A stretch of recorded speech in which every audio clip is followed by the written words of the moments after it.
The Foreign and Commonwealth Office, commonly called the Foreign Office, is a department of the Government of the United Kingdom. It is responsible for protecting and promoting British interests worldwide. It was created in 1968 by merging the Foreign Office and the Commonwealth Office. The head of the FCO is the Secretary of State for Foreign and Commonwealth Affairs, commonly abbreviated to Foreign Secretary. This position is regarded as one of the four most prestigious appointments in the Cabinet, alongside those of Chancellor of the Exchequer and Home Secretary.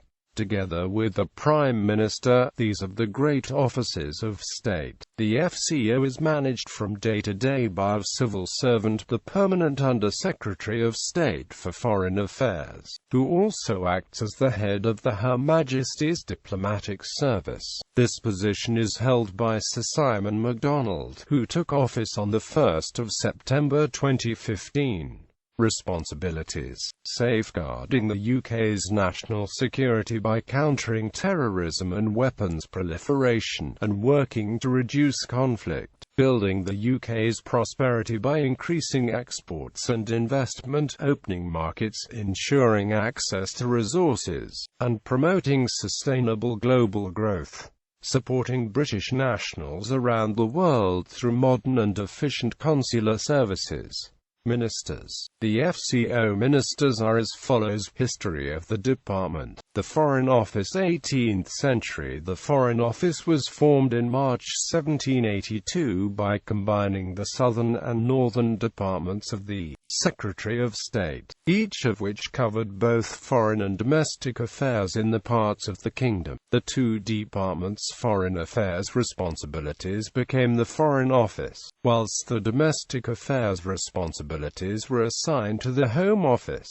The Home Office is technically the senior. 19th century. During the 19th century, it was not infrequent for the Foreign Office to approach the Times newspaper and ask for continental intelligence, which was often superior to that conveyed by official sources.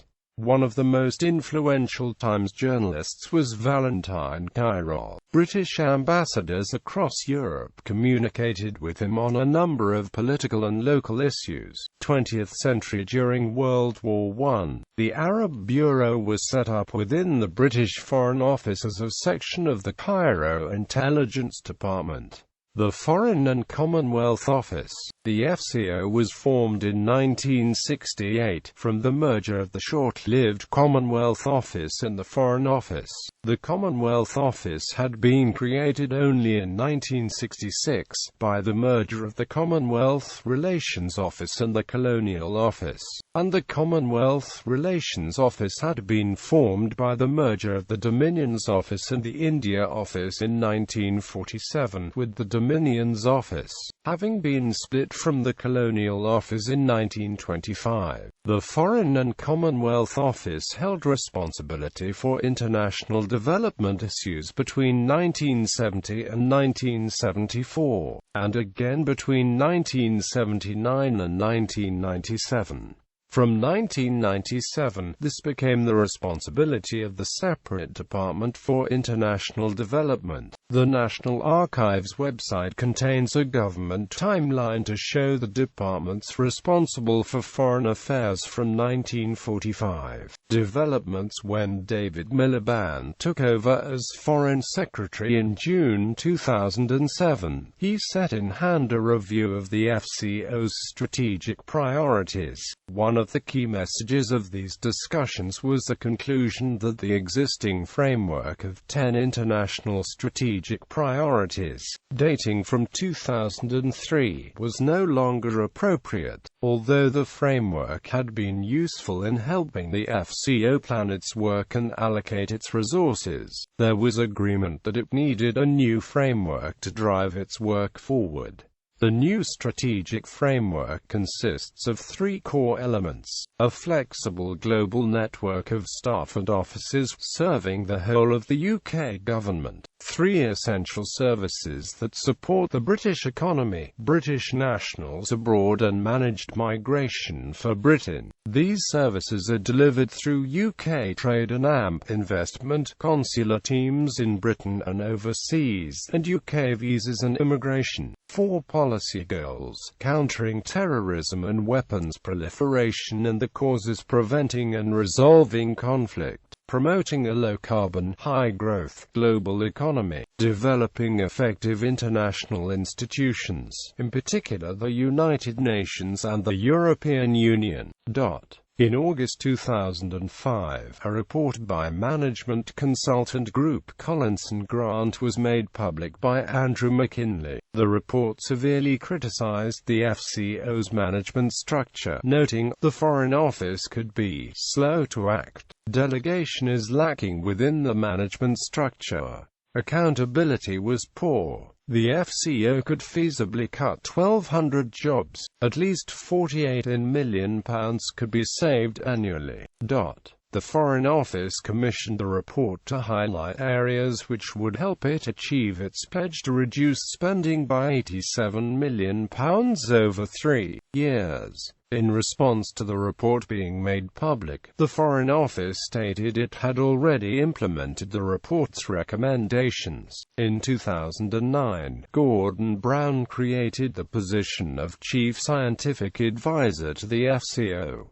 The first science advisor was David C. Clary. On the 25th of April 2010, the department apologized after the Sunday Telegraph obtained a "foolish" document calling for the upcoming September visit of Pope Benedict XVI to be marked by the launch of Benedict-branded condoms, the opening of an abortion clinic and the blessing of a same-sex marriage. In 2012, the Foreign Office was criticized by Gerald Steinberg of the Jerusalem-based Research Institute, NGO Monitor, saying that the Foreign Office and the Department for International Development to Palestinian NGOs provided more than £500,000 in funding to Palestinian NGOs which he says promote political attacks on Israel. Quote, in response, a spokesman for the Foreign Office said, "We are very careful about who and what we fund. The objective of our funding is to support efforts to achieve a two-state solution. Funding a particular project for a limited period of time does not mean that we endorse every single action or public comment made by an NGO by its employees." In September 2012, the FCO and the Canadian Department of Foreign Affairs signed a Memorandum of Understanding on Diplomatic Cooperation, which promotes the co-location of embassies,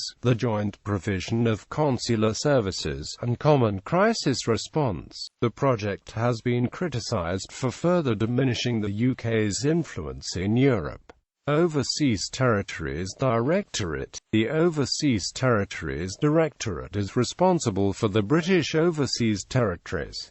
FCO services. In April 2006, a new executive agency was established, FCO Services, to provide corporate service functions. In April 2008, it moved to trading fund status so it had the ability to provide similar services which it already offers to the FCO, to other government departments and even outside businesses. It is accountable to the Secretary of State for Foreign and Commonwealth Affairs, and provides secure support services to the FCO, other government departments and foreign governments and bodies with which the UK has close links. Since 2011, FCO Services has been developing the government's secure application environment on a secure cloud computing platform to support UK government organizations. For over 60 years, FCO Services has been working globally to keep customer assets and information safe.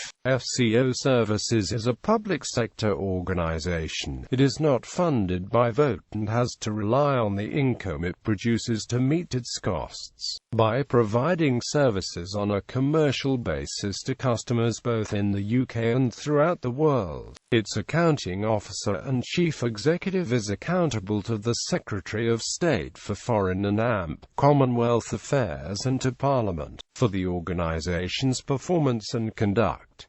History of the Foreign and Commonwealth Office main building. The Foreign and Commonwealth Office occupies a building which originally provided premises for 4 separate government departments: the Foreign Office, the India Office, the Colonial Office, and the Home Office. Construction on the building began in 1861 and finished in 1868, and it was designed by the architect George Gilbert Scott. Its architecture is in the Italianate style. Scott had initially envisaged a Gothic design, but Lord Palmerston, then Prime Minister, insisted on a classical style. English sculptors Henry Hugh Armstead and John Burney Phillip produced a number of allegorical figures for the exterior. In 1925, the Foreign Office played host to the signing of the Locarno Treaties, aimed at reducing tension in Europe. The ceremony took place in a suite of rooms that had been designed for banqueting, which subsequently became known as the Locarno Suite.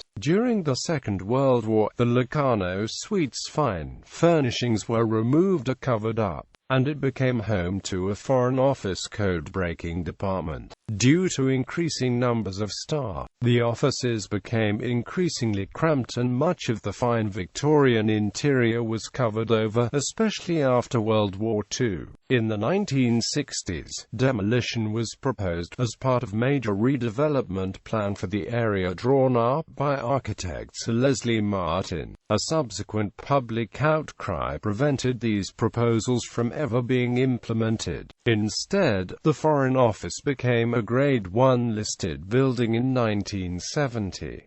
In 1978, the Home Office moved to a new building, easing overcrowding. With a new sense of the building's historical value, it underwent a 17-year, £100 million restoration process, completed in 1997.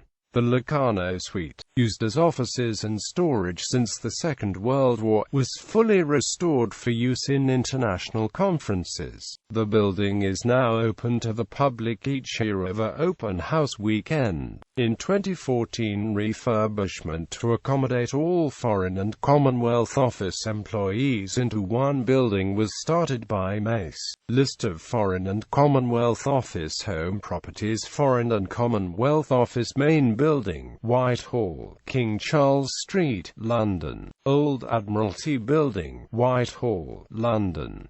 Hanslope Park, Hanslope, Milton Keynes. Location of FCO Services, HMGCC in Technical Security Department of the UK Secret Intelligence Service. Devolution. International relations are handled centrally from Westminster on behalf of the whole of Britain and its dependencies. However, the devolved administrations also maintain an overseas presence in the European Union, the USA and China alongside British diplomatic missions. These offices aim to promote the regional economies and ensure the devolved interests are taken into account in British foreign policy. Ministers from devolved administrations can attend international negotiations when permitted by the British government, e.g. EU fisheries negotiations. UK and devolved administration ministers meet at approximately quarterly intervals through the Joint Ministerial Committee, chaired by the Foreign Secretary, to discuss matters bearing on devolved responsibilities that are under discussion within the European Union.